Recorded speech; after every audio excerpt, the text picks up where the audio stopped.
welcome to a weekly reading for March 10th through 16th, 2025. Let's see what the energy is going to look like. Ooh, maybe it's going to look dark and scary and weird and full of fears and shadows. The moon just popped out. Actually, what do we have going on this week? We have a full moon on the 14th. That is Friday, so get ready to celebrate, get ready to feel some extra energy this week with the moon. Also maybe some arguments, some fighting, some disagreements, some words being said, some harsh words being said. All right, a couple of those flew out. We'll get a little bit of a vibe for the week, and then we will get a couple other cards as well. So we'll start with 1, 2, and 3. Judgment reverse, interesting. Okay, we'll take them one by one, but interesting week so far. Look at this gorgeous Two of Cups right here in the middle. Okay, Two of Pentacles. What are we doing? Especially at the beginning of the week. What are you juggling? And is it worth the juggle? Do you need to put some things down? Are you doing a good job keeping everything in the air, or is it taking it all out of you? Do you need to, put one of these down and just really focus on the other one? This card just in general makes it look really easy. Like, she's doing this in heels and this gorgeous dress. Her face is like concentrated but not distressed at all, really. She looks fabulous. So maybe you're doing a great job this week at the beginning of the week, making all of your responsibilities look easy, seamless, gorgeous. I'm just going to clarify this just because we can and just because I want to. Let's get some extra cards this week. Why not?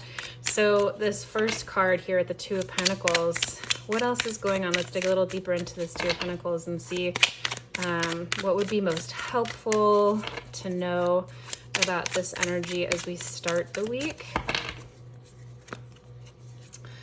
We've got, okay, great. So you might be like working your way out of a hole. Literally, hopefully not literally, but like financially, materially, right? We have the Five of Pentacles in reverse. So you could be doing the hustle at the beginning of this week, or as the week begins, or as a theme throughout the week to kind of make up some extra cash, or get some extra things going, or do an extra side hustle or something to get out of this feeling of being out in the cold, of lack, of not having enough material, financial wealth, pieces, whatever this is. So you're working hard this week to get yourself going and get yourself feeling in a better place financially or materially. And then we have the Two of Cups, which is a really beautiful card. This is the perfect relationship at the perfect time. It could absolutely be romantic, but it could also just be the perfect something to get you connected into the next project. We have like literally the caduceus on this, the sign here with the snakes, which is like about healing. So I'm really seeing this as something that's going to be exceptionally healing. Usually the Two of Cups it's like a very soothing, perfect, relationship at the perfect time. And when we connect with someone else or something else, like, a puppy or an animal or a baby or like a new friend, it is soothing, it is healing, it's uplifting.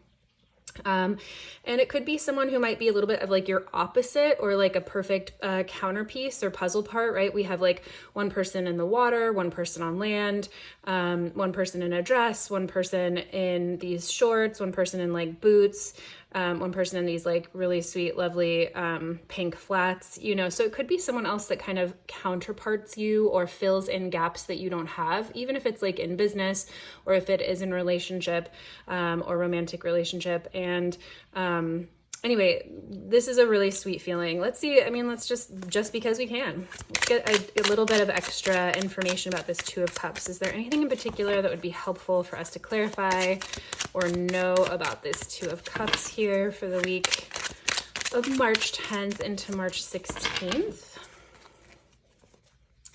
All right. Work with me here. Work with me. Yeah, really sweet. Coming out of a time of sadness. So this could really be healing. That was one of the first things I saw when I saw this caduceus, and it doesn't always strike me on this card. It's clarified by the Three of Swords in reverse. The caduceus on this Two of Cups card in particular doesn't always strike me. So that really came out and is really sort of a healing and a remedy or a balm for like a heartache that you might have been through recently, or a culmination, maybe like the end result of a culmination of healing, which is followed by Judgment in reverse, which is kind of cool. I remember reading this a lot when my friend was trying to get back together with her ex.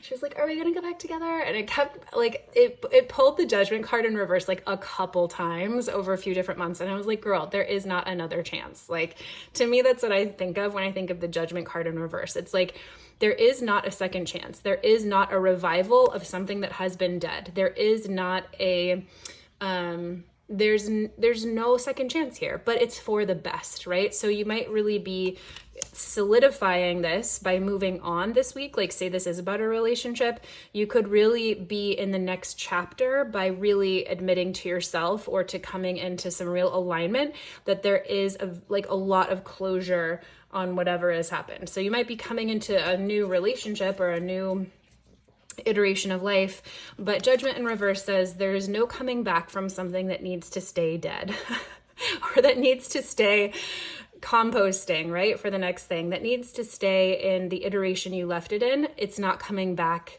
again to be like relived in this moment. So hopefully that's a positive. I mean, in my friend's instance, well, we'll take, I guess all of these. That's a lot of them. In my friend's instance, that might have been hard to hear, but also ultimately she ended up with this person that was not that person, who is about 17,000 times better for her.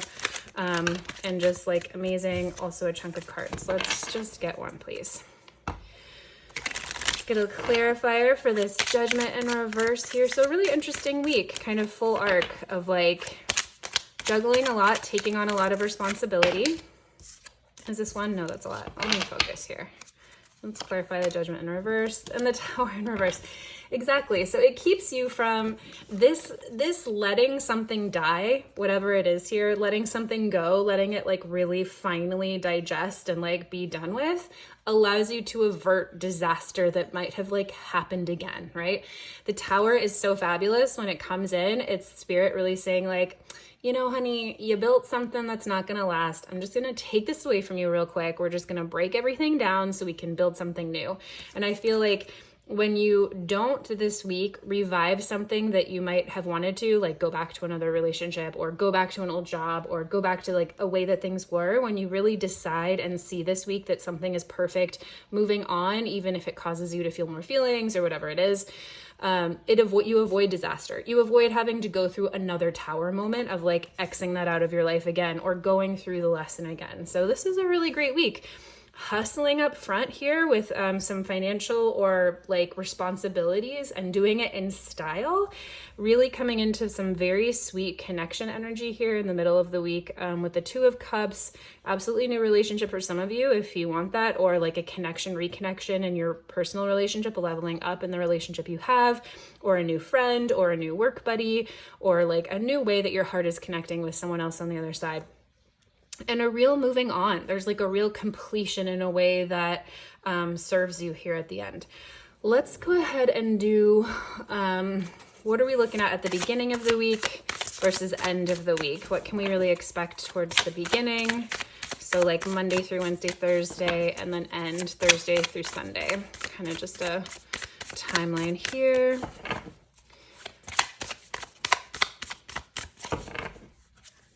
Beginning of the week. Oh, we have the sun, gorgeous. And the end of the week. Oh my God, Judgment. Love this journey for us. So fab. It's like by not moving forward with this something, you actually then get to be the phoenix that rises from the ashes into full judgment. I absolutely love that trajectory for you. And for me, I guess I'm going to be living this week too, God willing.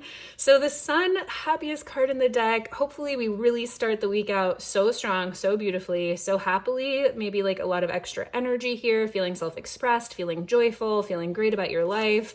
Like, I don't think I've noticed the like birds in the corner of this card, just like taking your joy and spreading that message too. And that's really beautiful. I feel like from this energy, you're able to like really step into accomplishing great things that might be kind of taking you out of the financial or material hole here, or just like bringing you back. Like maybe it's your self-esteem. Maybe self-esteem has been really lagging recently, or you've just been in a place of lack, like not feeling like you are doing good, and you show up at the beginning of this week like really feeling strong and like you can be strong at the beginning of this week, and then Judgment at the end of the week. Full circle, new beginnings, new fabulous endings to things, and you are rising stronger than ever before with all of the lessons that you've learned. It's like, as soon as you really release something and really let it go, understand that there are no second chances for whatever this is in your life. The second half of the week, like Thursday through Sunday, you are congratulated by the universe. This is full circle, second chances for you, maybe second chances in love, second chances in like relationship or life or whatever it is, because you really put something to bed. So lastly, let's get blessings and warnings. For the week. What can we really lean into, be excited about, look forward to this week, and what might we want to avoid or understand could be a challenge? A couple of these. Okay, blessings for the week and a challenge. Ooh, all right. So blessings for the week is the Knight of Swords. Knights bring in messages, so this could absolutely be messages, and it could be like very blunt. Knight of Swords doesn't mess around. There's no like stopping him from saying things. Even it's a lot of truth telling without necessarily the kindness that might come with that. But it could be messages via like social media, the mail, text messages, someone telling you something, a book you pick up and it just like rings true for you, something that's coming through, information that's coming through. And what we could we'll look out for is the Queen of Swords. So, and these are also characters in your life. It's interesting. It's almost like be really wary of what of whose like energy or of whose advice you pick up this week, because we're looking at characters. Knights really bring in messages. The Queen can be kind of like, she really runs both ends of the spectrum. But as a warning, we might be looking at someone who might have the best intentions for you, but is kind of cutting off that feeling space in order to really show up and give you logic moving forward, right? Like logically, you shouldn't do this, but in your heart, you feel like something, like you should move forward with it. So be wary of whose advice you take. That's what I'm getting with these. They can be really similar, and the blessings are really going to come from like some very clear messaging this week. Even if it's not like tender and soft and, velvet, iron fist, velvet glove. There's no velvet glove with the Knight of Swords. It's just the iron fist, but you get the truth of the matter. And beware of the Queen of Swords. Beware of like words that don't align with your own truth. Be aware of people that want to give you their opinion without your consent, Let's go ahead and get one final oracle card for the week. I'm really curious about these characters coming up this week, and they're kind of like facing off too. It's like the angel on your shoulder, one angel on your shoulder, one devil on your shoulder. All right, music and joy. I absolutely love this week coming up, you guys. It's just like tying it all together. These are such beautiful, gorgeous, positive cards and big energy as major arcana. These are like big energy cards. And the joy in music, this is also like moving through. Sound helps us move through things, especially emotions. So lean into your favorite playlist on your way to work. Ooh, also it has a full moon here. And 28 is the 10, which is completions. And the 10 is all like judgment is the 20. So 2 10s there. But anyway, listen to your favorite playlist as you go to work. Even Om on your way to whatever, like sounding, any kind of music will be healing and expressive. Like it'll help you feel better, but like it also does good things for your physiology. That's what I'm trying to say. And it can actually move things in your physiology. It changes us. So lean into toning, lean into music, like go to shows, whatever it is. Maybe you're like, yeah, I have tickets this week. Amazing. Double down on that. It's going to be really positive for you. Be feeling self-expressed, feeling open. I feel like there's so much energy this week that's positive and open already for us, and like new beginnings and new connections and really leaving the past in the past. This is so beautiful. New messages coming in that this music kind of ties it all together. It's like stay in this vibration and then carry it forward into the next iteration. So what an amazing, awesome, positive week. I can't wait to hear all about it. If you want to share how it goes in the comments, I'd love to see. And I hope you have the best week. We'll catch you next week.